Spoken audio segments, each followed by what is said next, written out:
Olá, queridos, que Deus em Cristo nos abençoe de forma maravilhosa. Nós estamos com a lição de número 10, 4 de junho de 2023, onde o assunto da nossa lição ele é muito importante, que fala quando os pais sepultam seus filhos. Esse é um assunto muito importante que nós estamos tratando durante todo esse trimestre. E é mais uma lição que traz para nós lições extraordinárias. Quero trazer essa lição de uma forma simples, bem objetiva, para que nós possamos entender o propósito de Deus para a família no todo, que toda essa lição ela vem ensinando como nós devemos nos comportar e dando exemplos de famílias que não tiveram o cuidado de uma vigilância maior para que assim essa família viesse crescer saudável na presença de Deus. A verdade, o textual lhe diz assim: em tudo somos atribulados, mas não angustiados, perplexos, mas não desanimados, perseguidos, mas não desamparados, abatidos, mas não destruídos. Isso é importante, que a diversidade todos nós vamos passar na nossa caminhada como pessoas, como cristãos, mas nós nunca devemos desistir do propósito maior, que é servir a Cristo, é estar com Cristo e saber que independente da situação que nós estamos vivendo, o Senhor ele vai nos dar graça para que nós possamos superar tudo isso. A verdade prática diz assim: não devemos ser indiferentes à morte inesperada, mas também não podemos nos desesperar como quem não tem esperança. A morte ela vem para todo mundo, é inevitável que inesperadamente as pessoas morrem. Mas o comentador diz que nós não devemos nos desesperar como aqueles que não têm esperança. Por quê? Porque a morte é a única certeza que temos, todos nós morreremos. Mas o mais importante de tudo isso é saber para onde nós vamos. Eu acredito que o maior desespero das pessoas é sem saber para onde elas vão. E isso que traz esse desespero para as pessoas. A introdução dessa lição, ela vai falar exatamente como o patriarca Jó, ele sepultou os seus 10 filhos. Nós devemos entender que para um pai é muito doloroso enterrar os seus próprios filhos, quanto na verdade isso está fugindo desse princípio, porque o certo é os filhos enterrar os pais. E nós temos visto, principalmente no contexto atual, nós temos visto os pais que estão enterrando seus filhos, e o que é mais dolorido ainda é enterrar filhos jovens. Nós temos visto o crime e muitas coisas têm contribuído para que os filhos eles estão indo muito cedo e os pais ficam com a dor, a tristeza e aquele sentimento de que ele nunca pensou, almejou na sua vida enterrar os seus filhos. O certo era os filhos enterrar os pais, mas está havendo essa inversão.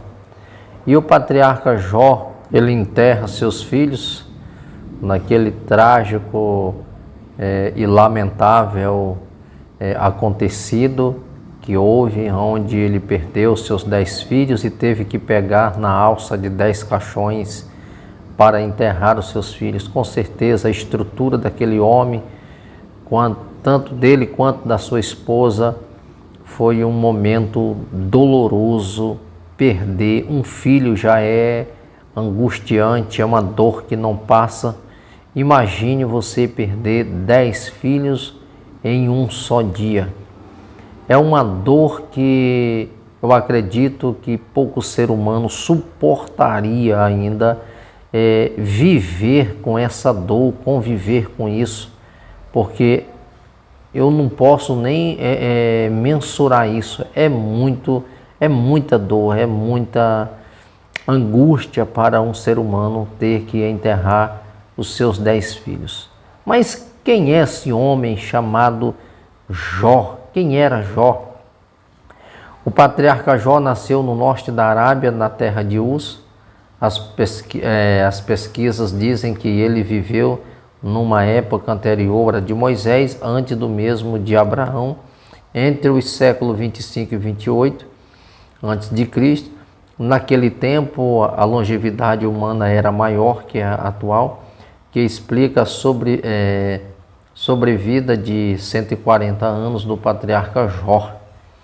Mais especificamente, ele nasceu depois do dilúvio, Jó 22:16, e tornou-se um homem rico e próspero. Seu caráter santo foi testemunhado pelo próprio Deus, homem sincero, reto, justo e temente a Deus, e por isso se desviava do mal. Essa é uma característica de Jó, esse homem que nasceu em Ur dos caldeus, como diz, ou seja, em Ur. E é tão importante, uma das características de Jó é que Jó era um homem justo, íntegro, temente a Deus e que se desviava do mal. O próprio Deus, ele dá testemunho da retidão, da honestidade de um homem como Jó, respeitado, reverenciado, um homem que muitos gostariam de ter como amigo, como um vizinho, até mesmo como líder, porque ele era um homem íntegro. Aqui essa íntegro é de integralidade. Então Jó era um homem integral, era uma pessoa que as pessoas gostariam muito de estar, de conviver com esse homem, que ele era um exemplo no seu tempo, de caráter, como diz o comentador, seu caráter é santo e foi testemunhado pelo próprio Deus. As pessoas falar bem de você é maravilhoso, do seu caráter, da sua atitude, da sua vivência como pessoa. Agora imagine o próprio Deus dando testemunho a seu respeito de honestidade, de fidelidade. O próprio Deus falando do seu caráter, isso é maravilhoso. A esposa de Jó, quem era a esposa de Jó? O segundo item diz assim: tudo o que se sabe a respeito da esposa de Jó é que esta, registrado no capítulo 2 do livro, ela ganhou a fama de uma mulher insana e ambiciosa por causa da perda de todos os bens materiais e dos filhos que foram mortos por uma tragédia. Ainda Jó foi vítima de feridas purulentas, das quais ela teve repugnância, né? Todavia fazia o seu papel de esposa, não abandonando o patriarca. Indiscutivelmente, a esposa de Jó foi perdendo a paciência diante da provação do seu esposo. Seu desespero afetou a sua fé, a ponto de levá-la de declarar para o seu marido: amaldiçoa teu Deus e morre. Ela teve 10 filhos com Jó, e como não se deixou influenciar pelas propostas desesperadas de sua esposa, o patriarca suportou tudo até que Deus virasse a sua sorte e transformasse o mal em bênção. Muitas pessoas elas apontam a mulher de Jó como uma louca, como uma pessoa insensata, mas cá entre nós dá para nós ter uma compreensão exata que uma mulher que era rica assim como ele, e do dia para a noite a pessoa perde tudo, pegar na alça de 10 caixões e enterrar os seus filhos. É claro que a estrutura emocional ela se abala, ela se abate. Uma mãe ela é mais apegada aos filhos do que aos pais. A mãe ela é mais coração, ela é mais emoção. Tudo isso se leva em conta. Olha o desespero de uma mãe que perdeu 10 filhos, aonde a sua casa com certeza era frequentada pelos filhos, e agora aquela mulher ela se encontra só, porque nós observamos que perdeu os seus 10 filhos e o seu marido doente, com chagas. A Bíblia nos diz que Jó ele estava no monturo. Então Uma casa que era frequentada pelos filhos, como ali era costume sempre ter festas, banquetes, e agora se torna como um cemitério desolado, sem ninguém. Pouco ser humano suportaria isso. As pessoas cairiam em uma depressão profunda que não teria psicólogos que pudessem reverter esse quadro. Quando eu olho para a mulher de Jó, por esse ângulo, eu começo a entender a razão da explosão daquela mulher, de chegar para o marido, perdeu os seus 10 filhos, perdeu tudo que tinha, olhar para o marido doente, com chagas, com tumores. É insuportável o ser humano conviver e ver uma situação dessa calado, inerte, sem poder fazer ou falar nada. Porque o que percorria naquele tempo e a ideia que se tinha de alguém que estava vivendo como Jó estava, de uma questão cultural, era alguém que tinha sido abandonado pelo seu próprio Deus. Ela nada mais, nada menos está falando de algo que era cultural naqueles dias. Uma pessoa que era bem sucedida, perdeu seus filhos, perdeu seus bens, está no monturo, é alguém que foi abandonado pelo seu Deus. Agora só basta que agora ele declare isso, que ele amaldiçoou o seu Deus e morre. Então, quando nós olhamos para essa mulher, por esse ângulo, nós vamos entender a explosão e não vamos julgá-la da forma como muitas pessoas julgam. É um ser humano que perdeu tudo e perdeu os seus bens mais preciosos, que eram seus filhos. Os filhos de Jó. Quem eram os filhos de Jó? Jó estava Jó estava atento ao modo de viver de seus filhos. Este tinha uma rotina social de banquete, muitas comidas, bebida. A Bíblia mostra que o pai apresentava sacrifício a Deus por seus filhos e orava por eles todos os dias. Ou seja, havia zelo e cuidado do patriarca para o bem-estar espiritual de seus filhos. Isso é importante. Jó era aquele pai que tinha o cuidado de estar apresentando os seus filhos a Deus. Nós, como pais, você que está me ouvindo como pai, está sobre você a responsabilidade de também apresentar os seus filhos em oração a Deus, abençoá-los. Jó tinha um cuidado tão especial com seus filhos, eles viviam em banquetes e mais banquete, mas Jó orava pelos seus filhos e oferecia um sacrifício a Deus. Pensando Jó, ele mesmo dizia que porventura algum dos meus filhos pecaram contra o Senhor, então ele já estava ali apresentando os seus filhos a Deus em oração e oferecendo sacrifícios a Deus pelos seus filhos.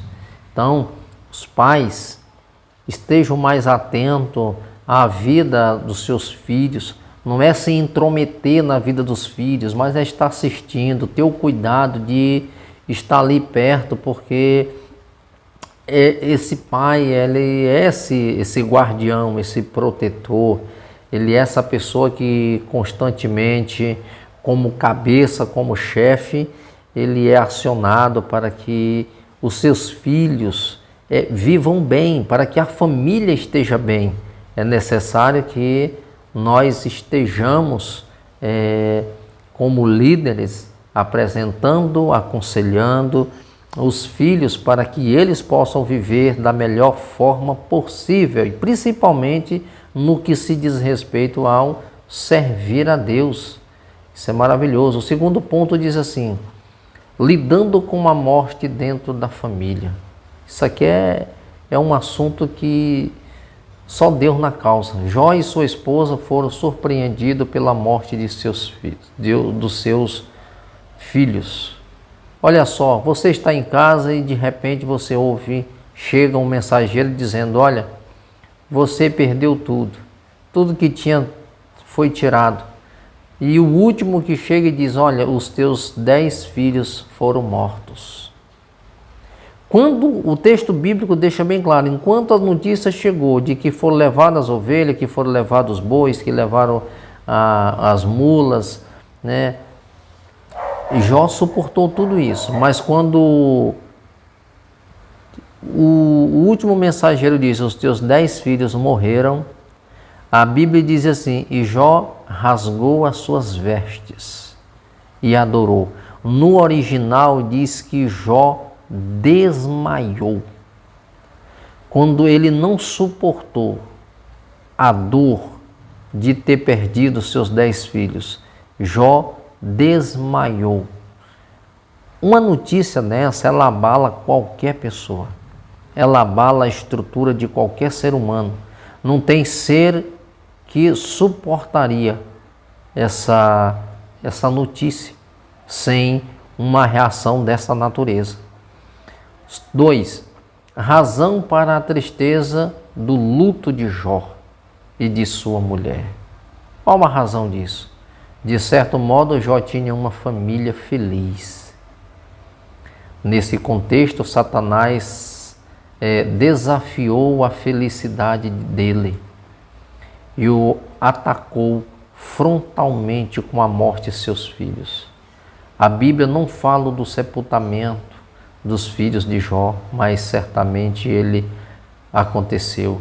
É importante ressaltar que uma perda como essa traz uma tristeza imensa. É claro que sim. Olha só, a razão para a tristeza do luto de Jó. O comentarista deixa isso bem claro. Jó, ele tinha uma família feliz. Jó tinha uma família que, pelo que a Bíblia descreve, ela era uma família unida. Seus irmãos estavam em banquetes, ou seja, eles tinham uma boa convivência, eles tinham uma boa relação. Só que tem gente que não está satisfeito com a boa relação que você tem. Jó tinha essa boa relação com os filhos e os filhos tinham boa relação com os próprios irmãos.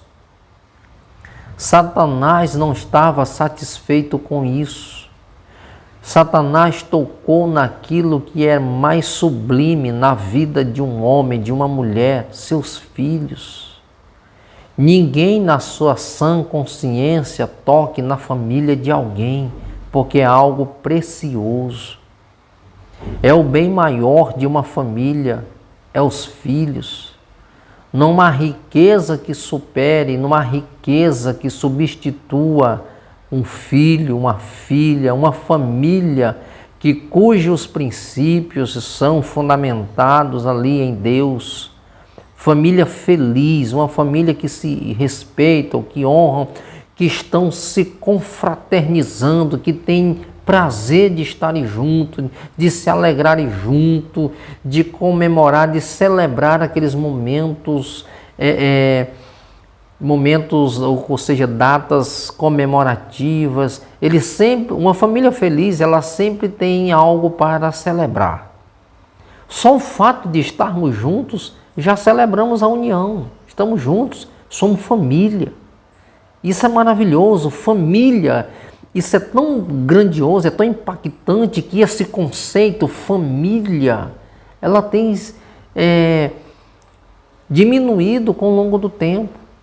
Hoje nós temos visto ajuntamento de pessoas, mas família, criar laços, você estreitar esses laços familiares, você preservar isso, um filho chegar para um pai e abraçar o pai e dizer: meu pai, eu te amo. O pai abraçar o filho e dizer: meu filho, você é meu bem mais precioso. Minha filha, você é minha joia, minha princesa. Isso é lindo, gente. São valores que não devem ser trocados por nada. E se nós formos observar, é justamente isso que esse movimento ele tem tentado destruir, esses princípios, esses valores. E nós temos que estar atentos como família, como famílias, como cristãos, como um povo que preserva princípio, nós temos que estar atentos a esses valores. Hoje, o que nós temos visto é o que a própria Bíblia nos diz: por se multiplicar a iniquidade, o amor de muitos esfriarão. Nós temos visto a Bíblia dizendo que nos finais dos tempos era pai contra filho, era filho contra pai, nação contra nação, reino contra reino. Quando fala de reino contra reino, não está falando de um rei, de um governo, de um determinado lugar. Está falando uma casa, uma família, tem um governo, tem um líder. E isso precisa ser honrado e preservado, isso precisa ser olhar com mais segurança a esse respeito, ter olhar com as lentes realmente do Espírito, porque o bem maior que temos é a família. Nós podemos entrar em batalhas, mas sempre vamos ser acolhidos pela família. O terceiro item fala da fidelidade ao Senhor em meio à dor.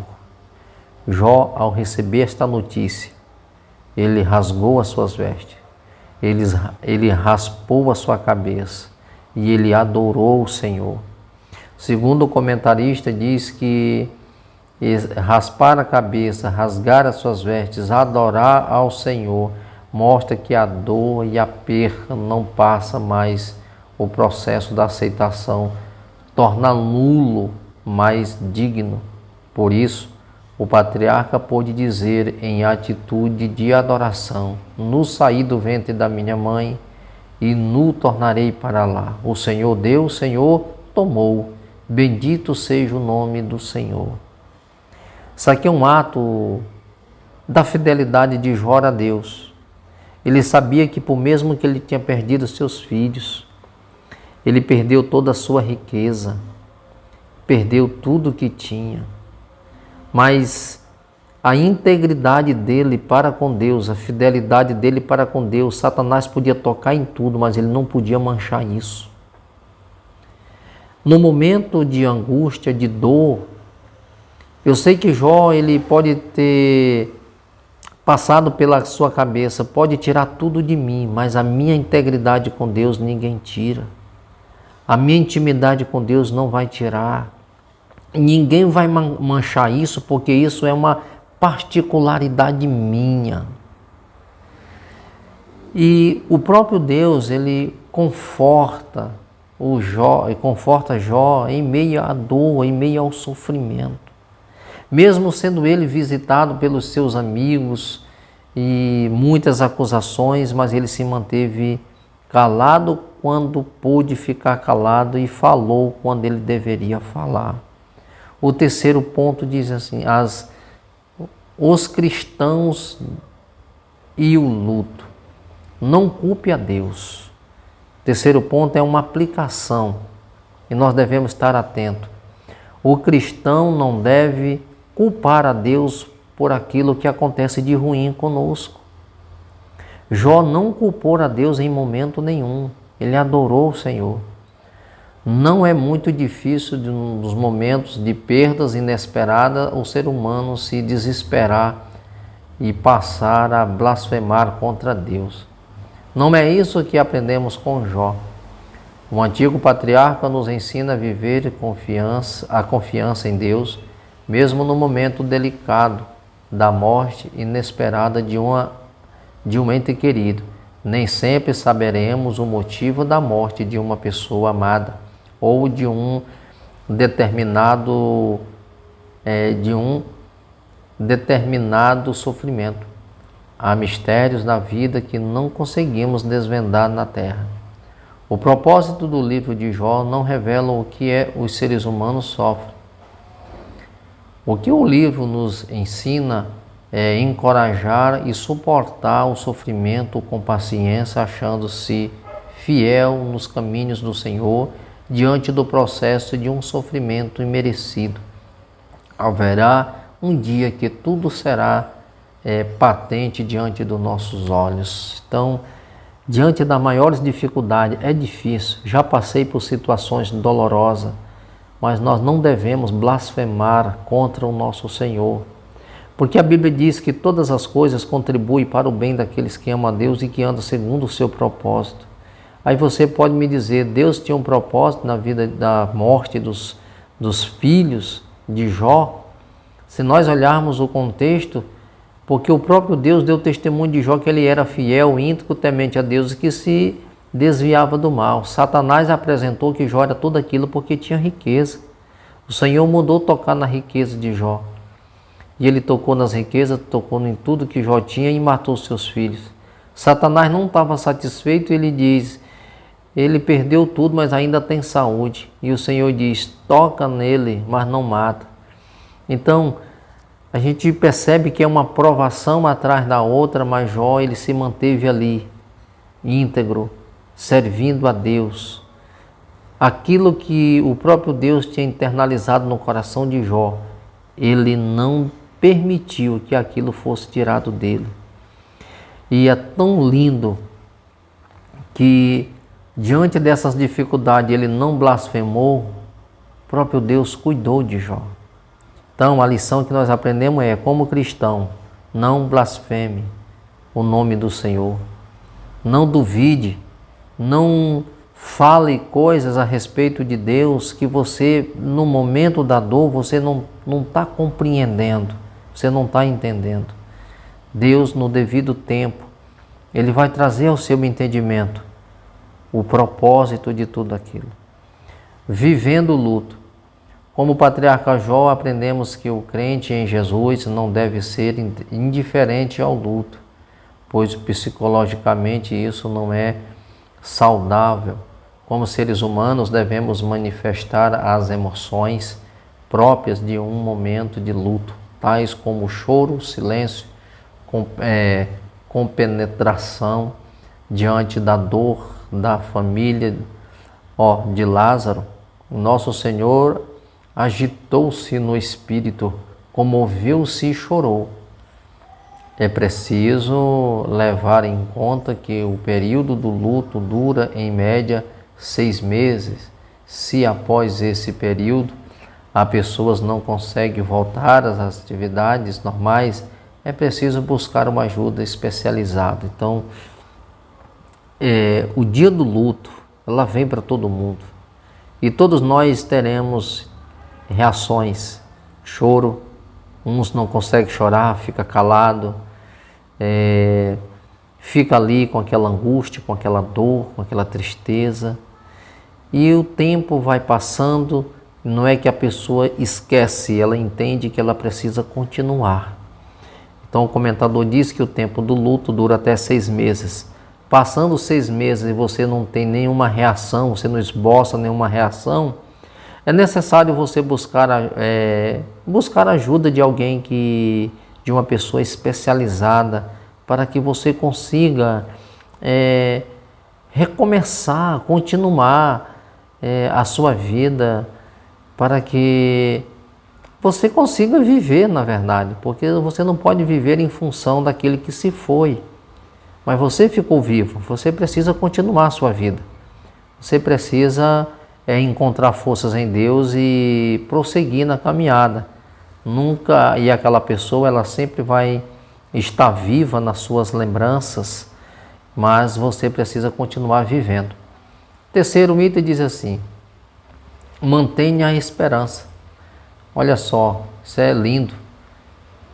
Vimos que é saudável manifestar a emoção própria do período de luto, mas também é verdade que o crente ele não deve se desesperar como quem não tem esperança. É preciso levar em conta que o período do luto dura em média de 6 meses. Se após esse período a pessoa não consegue voltar às atividades normais, é preciso buscar ajuda especializada, pois isso não é saudável. Esse cuidado é coerente com a fé cristã que proclama a esperança da vida, porque o nosso Senhor ressuscitou no 3º dia, vencendo a morte. Portanto, a palavra de Deus traz consolo, conforto para a alma enlutada. Um dia, brevemente, estaremos para sempre com as pessoas queridas que partiu em Cristo. Isso é o que nos traz um pouco de consolo. E o comentador ele traz claramente aqui que essas emoções próprias do período do luto, mas também nós não devemos nos desesperar como aqueles que não têm esperança. Nós devemos prosseguir, continuar. O cristão não deve deixar se abater. Passou-se os 6 meses, não tem força, procura ajuda especializada, sabendo que você um dia vai encontrar-se com seu ente querido, porque a esperança para o cristão e daqueles que morreram em Cristo, Paulo diz em 1 Tessalonicenses 4, verso 16, que os que morreram em Cristo ressuscitarão primeiro, nós que ficarmos vivos seremos arrebatados, subiremos ao encontro do Senhor nos ares e moraremos para sempre com o Senhor. A palavra de Deus nos diz que um dia nós estaremos todos nas bodas do Cordeiro, em uma grande ceia, em um grande banquete. Então aqueles que morreram em Cristo têm essa esperança, um dia nós nos encontraremos. E é por isso que Paulo diz que nós não devemos ser como aqueles que não têm esperança. A conclusão